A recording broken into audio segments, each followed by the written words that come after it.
오늘부터 주일에 사도행전 말씀을 함께 나누기를 원합니다. 이 사도행전은 헬라 성경에서 프락세이아 아포스톨론이라고 말합니다. 다시 말하면 사도들의 행전이라는 의미를 가지고 있습니다. 영어로는 그냥 acts, 행위들, 행전들 이렇게 되어 있습니다. 그래서 이 사도행전을 우리가 가지고 있는 성경의 제목처럼 사도행전이라고 제목을 붙일 수가 있습니다. 그런데 이렇게 사도행전을 붙이다 보면 이 사도행전 가운데 나타나는 이 성령의 역사를 도외시할 수가 있고 이 사도들의 행위들에만 집중할 수가 있습니다. 사도행전이라는 제목이 사실 좀 부족한 제목입니다. 반대로 이 사도행전을 성령행전이라고 부르는 학자들이 있습니다. 대표적으로 알버레이트 엥겔이라는 학자는 이 사도행전을 성령행전이라 불러야 됩니다. 왜냐하면 이 사도행전 안에는 성령의 역사들이 기록되어 있기 때문에 사도행전이라 부르지 말고 성령행전이라고 불러야 된다 라고 말합니다. 그러다 보면 너무 성령에게 집중하죠. 성령께서 분명히 사도를 통해서 일하시는데 이 사도들을 완전히 도외시하고 성령에게만 집중하는 그런 잘못을 범할 수가 있습니다. 그러므로 이 사도행전을 우리가 꼭 제목을 붙이지 말고 어떻게 부를 수 있는가 하면 성령님께서 사도들을 통한 일하심 이렇게 부르는 게 오히려 정확할 수가 있는 거죠.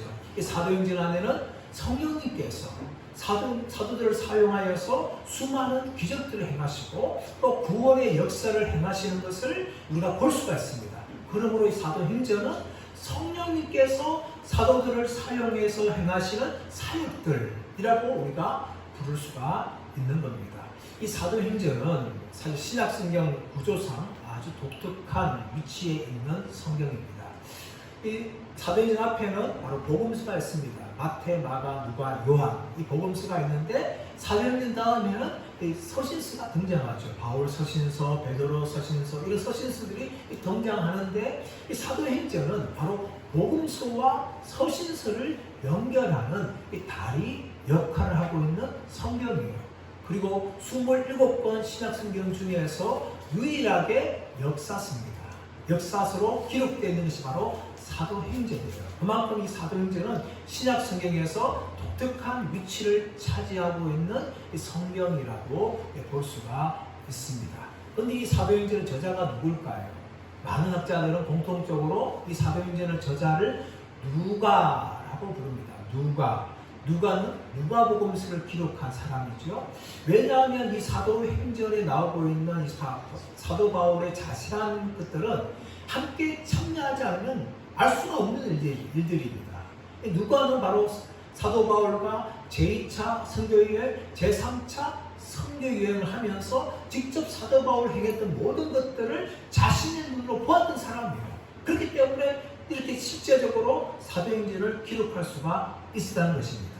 또 한 가지 증거는 무엇인가 하면 이 사도행전에는 보면 이 신체적인 자세한 세밀한 묘사에 대해서 기록한 부분들이 등장해요. 근데 그것들은 의사가 아니면은 그렇게 신체적인 묘사에 대해서 할 수가 없는 것입니다. 누가는 누군가는 바로 의사였어요. 이 두 가지 증거를 볼 때에 이 사도행전의 저자는 누가라는 사실을 우리가 알 수가 있는 겁니다. 그런데 이 누가는요, 앞에서 무엇을 기록했어요? 누가복음을 기록을 했습니다. 누가복음을 기록한 이후에 이 사도행전을 기록하고 있다는 것을 이제 누가는 이야기하고 있는데 우리 1절 2절 말씀 볼까요? 1절 2절 말씀 시작. 데오빌러요 내가 먼저 쓴 글에는 무릇 예수께서 행하시며 가르치시기를 시작하신부터 그가 택하신 사도들에게 성령으로 명하시고 승천하신 날까지의 일을 기록하였노라. 이 누가는 이미 사도행전 이전에 누가복음서를 기록했는데 이 누가복음서의 내용이 뭡니까? 바로 예수님에 관한 것을 기록한 거예요. 예수님의 탄생과 또 예수님의 공생의 사역과 또 예수님께서 가르치는 사역뿐만 아니라 또 십자가에 이 고난당하시고 죽으시고 또 부활하시고 승천하시는 이 모든 기록들이 바로 누가복음서에서 누가는 기록을 했는 거예요. 그것에 더 자세하게 그렇게 드러냈는데 이제는 누가복음에 이어서 사도행전을 기록을 합니다. 사도행전은 예수님의 공생의 사역이 끝난 후에 예수님께서 사도들을 통하여서 예수님의 이 사역들을 계속해서 이어나가는 것을 기록을 한 겁니다. 교회의 탄생부터 시작해서 교회가 어떻게 성장하는지 성령님께서 사도들을 통해서 일하시는 부분들이 이 사도행전에 나오고 있어요. 바로 누가는 그렇게 사도행전을 통하여서 교회의 탄생과 성장 가운데 성령님께서 사도를 통해서 어떻게 일하시는지에 대해서 이 사도행전을 통하여 자세하게 그렇게 기록을 하였습니다. 그렇다면 이 사도행전을 누구를 위해서 기록되었을까요? 우리 1절 말씀 보시면 데오빌로요라는 사람이 나옵니다. 데오빌로. 이 데오빌로는 누가복음에서는 누가복음 1장 3절에서는 데오빌로 각하라는 명칭으로 소개된 사람입니다.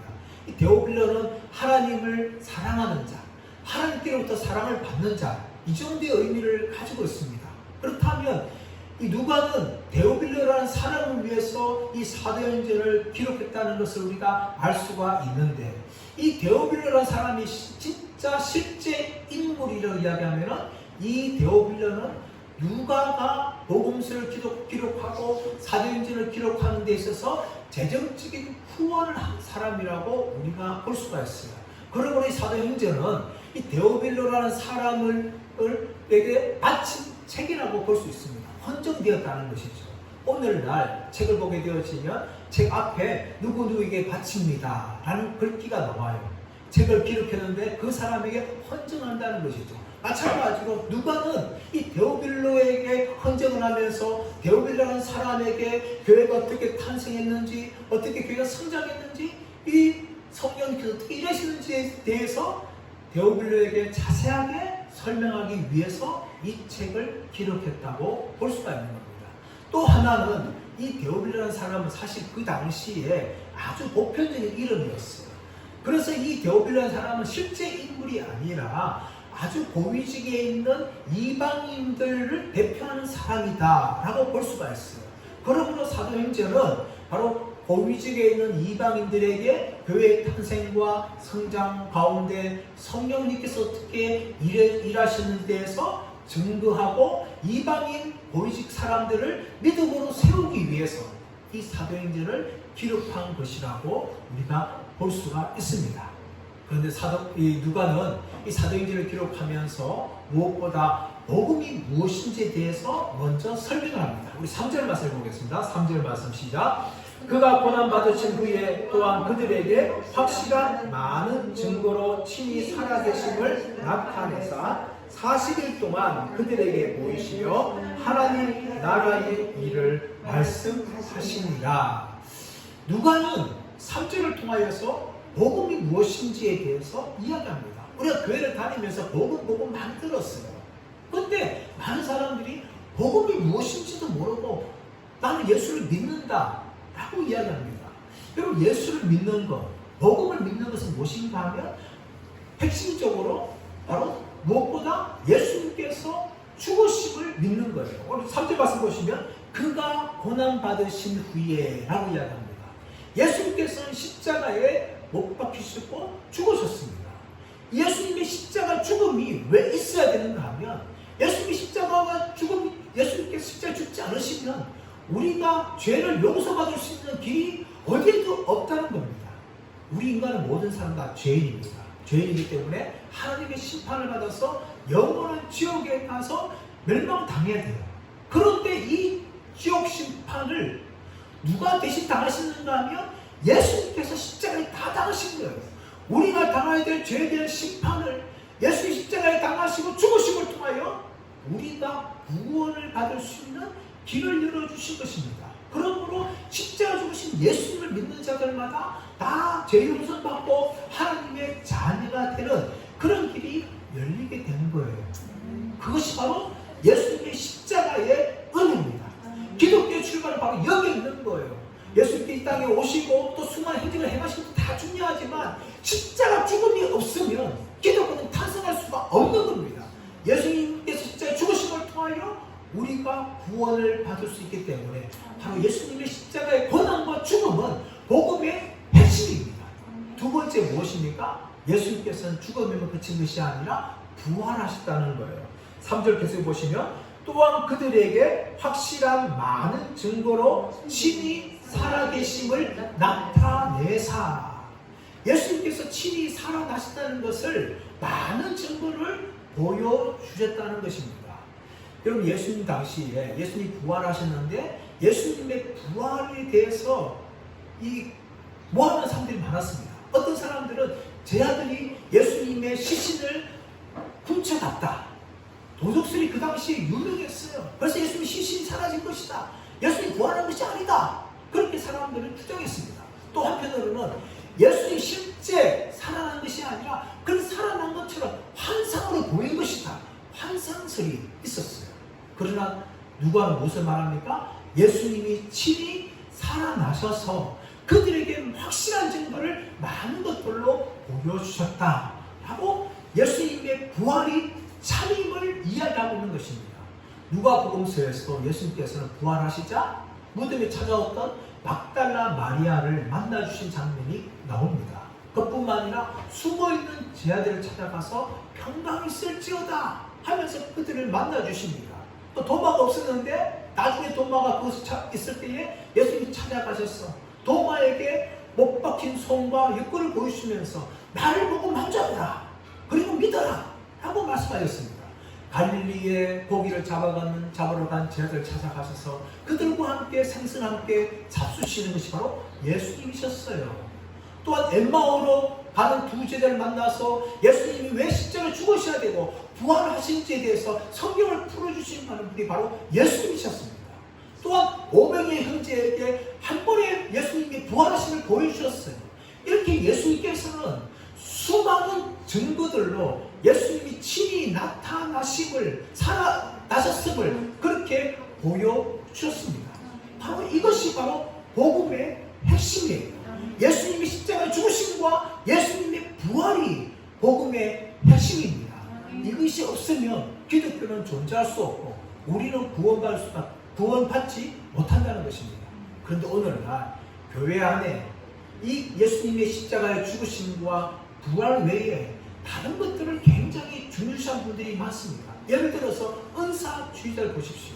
병 고치고 또 입신하고 방언하고 환상을 보는 것, 이것들이 기독교다 하고 주장하는 분들이 있습니다. 아닙니다, 여러분. 그것이 기독교의 참모습이 아니에요, 여러분. 근데 오늘날 그런 은사주의자들은 그런 것이 기독교의 전부인 것처럼 과장하고 확대하고, 그로 인하여서 기독교의 근본 진리이신 예수님의 십자가와 부활을 주목하지 못하게 하고 기독교의 교리를 오염시키는 그런 사람들이 있습니다. 또 한편으로는 교회 안에는 예수님 믿으면 잘 되고 복 받는다 하는 사람들을 이야기하는 사람들이 있습니다. 물론 우리가 예수 믿을 때에 하늘에서 복을 주시죠. 때로는 물질적인 복을 주시고 건강의 복을 주십니다. 하지만 여러분, 그것이 기독교의 근본 진리가 아닙니다. 그것은 예수를 믿음을 말미암아 우리에게 주어지는 떡고물에 불과해요. 근데 떡고물을 가지고 떡이라고 말하지 않습니다. 떡 자체가 떡인 거죠. 기독교의 이 십자가의 죽음과 부활로 말미암아 우리가 하나님의 자녀가 되어지고 그 하나님의 자녀로서 누릴 수 있는 것들이 바로 이 땅의 복입니다. 하지만 여러분, 그 복 자체가 기독교의 근본 진리가 아닙니다. 그런 복은요, 오히려 불신자들이 더 많이 받아요. 예수 믿지 않는 사람들이 더 형통합니다. 더 자녀가 잘 됩니다. 더 사업이 잘 됩니다. 더 장수합니다. 그렇다면 여러분, 그 사람들이 더 복 받은 거 아닙니까? 그런데 상대적으로 보면 예수 믿는 사람들이 더 고난이 많아요. 세상에서 고난도 많고요. 또 믿는 것 때문에 핍박과 받게 할 때가 있습니다. 그럼 따지면 여러분, 이 땅에 복받지 못한 사람들, 그런 성도들은 어떻게 되는 겁니까? 그러므로 여러분, 이 땅에서 복받고 이 땅에 잘 되는 건요, 참 복음이 아닙니다. 오히려 예수 믿지 않고 우상 믿어도 더 복을 받을 수가 있어요. 기독교의 근본 진리는 바로 예수님께서 죄인이 나를 위해서 십자가에 죽으셨고 또 3일 만에 부활하셨다는 것이 바로 기독교의 근본 진리입니다. 이것을 통해서 무엇이 시작됩니까? 바로 하나님 나라의 일이 시작되는 것이죠. 3절 하반절 말씀 보시면 40일 동안 그들에게 보이시며 하나님 나라의 일을 말씀하십니다. 예수님이 십자가의 죽으심과 부활을 통해 하나님 나라가 본격적으로 시작되게 되어집니다. 물론 이 하나님 나라는요, 구약 시대부터 시작이 되었습니다. 에덴 동산은 하나님 나라의 작은 모형에 불과하죠. 그것이 점점 발전되고 이스라엘 백성들이 하나님의 백성이 되고 하나님이 왕 대신을 통치합니다. 구약 이스라엘 나라가 어쩌면 하나님 나라의 일부였어요. 그런데 이스라엘 백성들이 불순종하고 죄를 지어 사람 심판받게 되어지죠. 그래서 예수님께서 그 하나님 나라를 공적하기 위해서 이 땅에 오셨고 십자가를 죽으시고 부활하시고 또 사도를 통하여서 복음을 증거함을 통하여서 모든 이방인들이 하나님 나라의 백성이 되어지는 그것이 바로 하나님 나라입니다. 이 하나님 나라의 왕이 누굽니까? 바로 하나님이세요. 하나님이 통치하시는 나라, 그것이 바로 하나님 나라인데 이 하나님 나라는 이미 하늘에서 이루어졌습니다. 우리가 주기도문에서 무엇을 고백합니까? 하늘에서 하나님 나라 임한 것처럼 이 땅에서 이루어지기 원합니다. 나라를 임하옵소서. 그렇게 우리가 기도합니다. 이미 하늘나라에서는 하나님께서 통치하시는데 문제는 이 땅이 아직 완전히 하나님 나라가 임하지 않았다는 거예요. 온 세상 열방이 다 하나님을 경외하고 우상을 버리고 섬겨야 될 때가 그것이 바로 하나님 나라가 완성되어지는 것인데 끊임없이 마귀는 그 하나님 나라가 이 땅에 임하지 않도록 파괴를 하죠. 마귀 자신이 왕이 되기 원하고 하나님을 끊임없이 반역을 하고 또 자신과 함께 반역한 무리들을 미혹하여서 자신의 세력을 끊임없이 만들고 있습니다. 그러나 우리는 요한계시를 통하여서 그 결과를 알고 있어요. 이미 하나님께서는 마귀와 모든 원수들을 다 영원한 불못에 던질 것이라는 것이 요한계시에 기록되어 있습니다. 그것이 바로 하나님의 완성인데 그 완성할 때까지 예수님께서는 사도들을 통해서 일하신다는 것입니다. 그러므로 사도들에게 하나님 나라의 일을 말씀하신 것입니다. 그러면서 예수님께서는 이 하나님 나라를 이루기 위해서 필요한 것이 있는데 그 필요한 것이 무엇인가 하면 바로 성령님의 임하심이라는 것을 말씀합니다. 이 성령님의 임하심을 성경은 무엇을 말합니까? 아버지께서 약속하신 것이라고 이야기합니다. 우리 4절 말씀 볼까요? 4절 말씀 시작. 사도와 함께 모이사 그들에게 분부하여 이르시되 예루살렘을 떠나지 말고 내게 말한 바 아버지께서 약속하신 것을 기다리라. 아멘. 여러분, 오늘날 많은 사람들은 기다리는 인생을 살고 있습니다. 학생들은 열심히 공부해서 대학 들어가고 또 대학생들은 열심히 공부해서 취업을 성공하기를 기다리고 또 취업한 청년들은 또 돈을 벌어서 결혼하기를 기다리고 병실에 있는 사람들은 자신이 병이 나와서 퇴원하기를 기다리고 많은 사람들이 기다립니다. 저 또한 기다리는 것이 있습니다. 무엇을 기다릴까요? 제 아들이 11월 12일 날 공군을 제대합니다. 저는 그때를 기다리고 있어요. 아들은 지금 군에서 하루하루를 새기고 있겠죠. 오늘로 계산하면 65일이 남았습니다. 그때를 기다리는 거죠. 사람들이 이렇게 기다리고 있는 것이 있어요. 예수님께서는 지금 사도들에게 무엇을 기다려 말씀하시는가 하면 아버지께서 약속하신 것을 기다리라. 그렇게 말씀하시는데 이 아버지께서 약속하신 무엇인가 하면 바로 성령 하나님이에요. 성령을 주실 것을 기다리라 라고 말합니다. 이미 구약성경부터 또 예수님, 세례요한은 성령이 오실 것에 대해서 약속하고 있습니다. 이사야 32장 15절 말씀 보시면 마침내 위에서부터 영을 우리에게 부어주시리니 광야가 아름다운 밭이 되며 아름다운 밭을 숲으로 여기게 되리라. 요엘서 2장 18절 말씀 보시면 그 후에 내가 내 영을 만민에게 부어주리니 너희 자녀들은 장래일을 말할 것이며 너희 늙은이는 꿈을 꾸며 너희 젊은이들은 이상을 볼 것이며 라고 말합니다. 에스겔 36장 26절 27절에 보시면 또 새 영을 너희 속에 두고 새 마음을 너희에게 주되 너희 육신에서 굳은 마음을 제거하고 부드러운 마음을 줄 것이며 또 내 영을 너희 속에 두어 너희로 내 율례를 행하게 하리니 너희가 내 규례를 지켜 행할지라 라고 말씀합니다.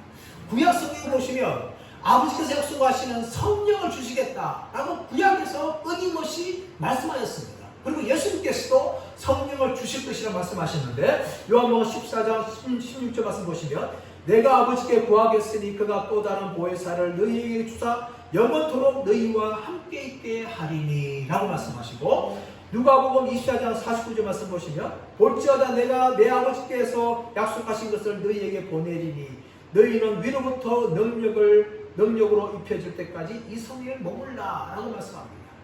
이렇게 구약 성경과 예수님께서도 이 성령을 주시겠다 라고 약속하시는데 세례 요한도 누가복음 3장 16절에서 이렇게 말합니다. 나는 물로 세례를 베풀었으나 그는 성령과 불로 너희에게 세례를 베풀 것이요 라고 말합니다. 이렇게 성령을 주실 것이라고 말씀하시는데 이 성령을 받기 위해서 한 가지 조건이 있어요. 그것이 무엇인가 하면 예루살렘을 떠나지 말고 기다리라 라고 말하는 것이죠. 5절 말씀 보시면 예루살렘을 떠나지 말고 내게서 들은 바 아버지께서 약속하신 것을 기다리라 라고 말합니다. 예루살렘을 떠나지 말라. 예수님께서 사도들 향하여서 예루살렘을 떠나지 말라 라고 말씀하신 것을 보면 사도들이 아마도 예루살렘을 굉장히 떠나고 싶어 했을 것이라는 것을 우리가 생각할 수 있어요. 사도들이 왜 예루살렘을 떠나고 싶어 하는가 하면 두 가지 이유가 있습니다. 하나는 무엇인가 하면 이미 그들은 고향에서 떠나온 지 오래되었어요. 그래서 고향으로 다시금 돌아가고 싶은 마음이 굴뚝같이 생겼을 것입니다. 그들의 고향은 갈릴리나 아니면 다른 지역입니다. 예루살렘이 아니었어요. 그러므로 자기들의 고향으로 돌아가서 쉬고 싶은 마음이 그들 가운데 많았다는 것이죠. 또 하나는 무엇인가 하면 예루살렘이 어떤 곳입니까? 그들에게는 두려움과 공포의 장소였어요. 그들이 3년 동안 따라다녔던 예수님을 십자가에 못 박아 죽였던 곳입니다. 그래서 그들은 자기들도 죽을까 싶어서 모두가 다 두려워서 흩어졌고 숨어버렸습니다. 이 제자들에게는 공포와 두려움의 장소가 바로 예루살렘이었어요. 비록 예루살렘이 평화의 도시라는 의미를 가지고 있지만 적어도 제자들에게는 두려움의 장소였어요. 그래서 아마 이 예루살렘을 빨리 떠나고 싶어 했을 것입니다. 하지만 예수님께서는 이 제자들을 향하여서 예루살렘을 떠나지 말라라고 말씀하시는데 그 이유는 무엇인가 하면 예루살렘은 예수님께서 십자가에 못 박혀 죽은 곳이기도 하지만 예수님께서 죽음을 이기시고 부활하신 승리의 장소가 바로 예루살렘이었습니다.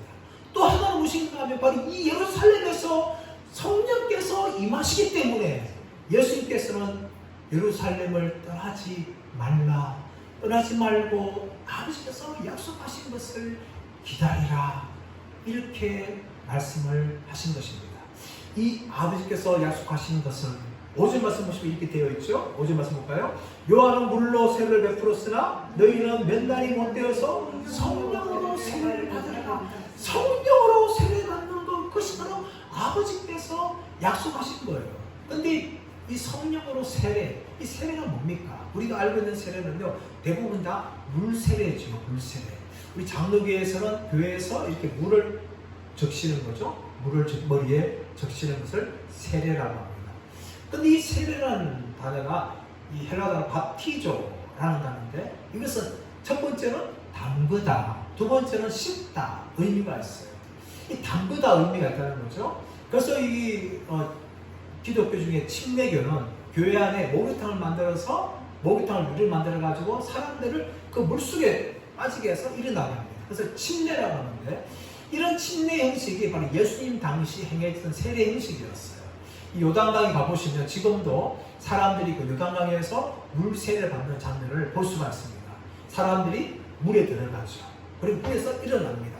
물에 들어가는 잠긴다는 의미는 무엇인가 하면 내가 예수님의 십자가와 함께 죽는다 라는 의미를 가지고 있고 일어난다는 것은 내가 예수님의 부활과 함께 살아난다, 새 사람이 되었다 라는 의미를 가지고 있어요. 그것이 바로 세례의 의미인데 오늘 말씀 보시면 성령으로 세례를 받는다. 물세례를 받으면 머리에 물을 충만히 적시고 또 침례를 받으면 온몸이 다 젖게 되어지는데 그처럼 성령으로 충만하게 세례를 받아서 성령의 능력을 덧입고 성령의 능력으로 살아가는 것이 바로 이 성령 세례라는 것을 말하고 있는 것입니다. 왜 예수님께서는 제 아들을 향하여서 성령으로 세례를 받으라 이렇게 말씀하실까요? 그것은 바로 제 아들에게 근본적인 변화가 필요했기 때문입니다. 이미 그들은 예수님의 죽음에 인하여서 겁을 먹고 있어요. 아무리 예수님이 부활을 목격한 후에도 그들 가운데 여전히 두려움이 있었습니다. 근데 그 두려움 때문에 더 이상 복음을 전가하지 못하는 거예요. 사도행전에서는 바로 복음의 역사가 나타나는데 그 복음을 빨리 전해야 되는데 예수님께서는 빨리 전하기 전에 먼저 성령으로 세례를 받으라 라고 말하는 것이죠. 그러므로 제 아들이 전적인 변화를 받은 후에 나가서 하나님 나라의 복음을 전파하는 일을 감당하는 일을 원했다는 것입니다. 그들 가운데 있던 실패에 대한 이 마음의 치유하고 또 두려움이 사라져서 성령의 담대함을 있기 위해서는 그들이 성령으로 세례를 받아야 된다. 그러므로 그들 향하여서 예수님께서는 예루살렘에서 기다리라 라고 말하는 것입니다. 제 아들에게 필요한 것은 무엇입니까? 그들이 하나님 나라를 위해서 복음 전파를 감당하기 위해서 필요했던 것은 바로 성령입니다. 사람 여러분, 오늘날 우리는 무엇을 필요로 합니까? 많은 사람들이 돈을 필요로 할 것입니다. 돈 없으면 못 산다. 돈이 전부다. 물론 일부는 맞는 말이죠. 돈이 있어야 이 세상에 살 수 있는 것은 마찬가지입니다. 하지만 이거 돈은 영원할까요? 부자들은 영원할까요? 부자가 상대하지 못한다는 말이 있듯이 부자는 영원하지 않습니다. 우리에게는 돈도 영원하지 않죠. 돈이 있다가 돈이 사라지게 되어집니다. 어떤 사람들은 건강이 우리한테 필요하다. 물론 건강이 필요하죠. 많은 사람들은 100세까지 살고 싶은 그런 마음도 있습니다. 그런 살기 위해서는 건강해야죠. 건강하지 않고 100세 사는 것은 아무 의미가 없습니다. 그러므로 건강이 중요하다라고 말하지만 건강도 한순간에 사라집니다. 사라져요. 이번 주간에도 제가 멀리 살고 있던 목사님이 60대 초반이었는데 하나님의 부름을 받았어요. 이것이 우리 인생입니다. 어떤 사람은 권력이나 명예가 필요하다. 물론 권력, 명예 있으면 좋죠. 높은 자리에 올라가면 좋습니다. 하지만 그 자리가 영원합니까? 아닙니다, 여러분. 아무도 영원하지 않습니다. 왕의 자리에 앉는다 할지라도 영원하지 않아요. 이것이 바로 우리의 인생입니다. 이런 세상에 우리들에게 무엇이 필요할까요? 바로 무엇보다 성령님이 필요하다는 것을 믿으시기를 간절히 바랍니다. 성령이 왜 필요할까요? 바로 구원받기 위해서 성령이 필요합니다. 여러분, 믿는다는 것은 내 힘으로 믿는 것이 아니에요. 성령이 임하여서 우리 영적으로 거듭나게 해야 예수님을 믿게 되는 거죠. 구원받는 데 있어서 바로 성령의 역사가 전부라는 겁니다. 그래서 우리가 가족들을 위해 기도할 때에 무엇을 기도해야 될까요? 하나님, 성령이 그들에게 임하여서 그들의 눈꺼풀이 벗겨지고 정말 예수님께서 구원자라는 사실을 그들이 믿게 하여 주옵소서. 성령을 구해야 되는 것입니다. 전도할 때 성령을 구해야 돼요. 가정을 위해서 기도할 때에도 성령을 구해야 됩니다. 성령이 그들에게 임하여 주옵소서. 우리는 그렇게 성령을 구해야 될 줄 믿습니다. 그뿐만 아니라 우리가 이 세상을 살아갈 때 이 세상이 믿음으로 살아가는데 만만치가 않습니다. 얼마나 세상에 많은 것들이 우리를 죄를 짓기 위해서 유혹하는지 모릅니다. 그 죄의 유혹을 이기기 위해서 무엇이 필요합니까? 성령님의 충만이 필요하죠.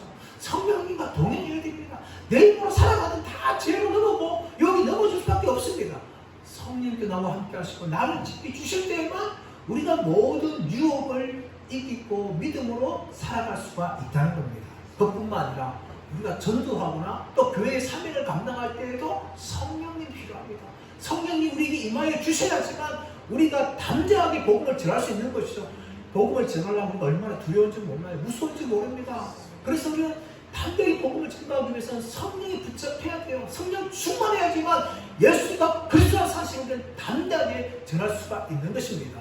더 나아가서 우리가 주어진 직분을 감당하기 위해서도 성령님이 필요합니다. 내 혈기와 내 재능과 내 능력으로 하는 것이 아니라 성령 주시는 은사를 받아야 돼요. 성령 주시는 능력을 받아야 됩니다. 그럴 때 우리가 이 교회에서 주신 직분을 감당할 수 있게 되는 것입니다. 사랑 여러분, 이 땅의 삶을 살아가면서 우리는 많은 것들을 기다립니다. 그러나 우리들에게 하나님께서는 성령을 주시기 원하십니다. 왜 성령을 주시기 원하실까요? 바로 성령님이 가장 좋은 것이기 때문입니다. 마태복음 7장 11절 말씀 보시면 무엇을 말합니까? 자식이 무엇을 구하면 아버지는 좋은 것을 주시기 원하듯이 너희 하늘 아버지께서 구하는 자에게 좋은 것을 주시지 않겠느냐 라고 말합니다. 근데 이 좋은 것에 대해서 누가복음 11장 13절에서 무엇을 말합니까? 성령이라고 말합니다. 구하는 자에게 성령을 주지 않겠느냐. 하나님께서는 바로 가장 좋은 분이신 성령님을 우리에게 주시기를 원하십니다. 그러므로 저와 여러분 모두가 다 이 땅의 삶을 살아가면서 성령님이 임하시기를 사모하시길 바랍니다. 성령으로 충만하시기를 사모하시길 바랍니다. 그럴 때 우리가 하나님 나라를 살아갈 수가 있는 것이고 하나님을 기뻐하기 위해서 살아갈 수가 있는 것이고 죄를 이기며 하나님 영광을 위해서 우리의 삶을 살아가게 될 줄 믿습니다. 저는 모두가 다 이 성령을 사모하시고 성령의 충만을 입어서 이 땅에서 믿음으로 살아가며 승리하신 분들 되시기를 예수님의 이름으로 축원합니다.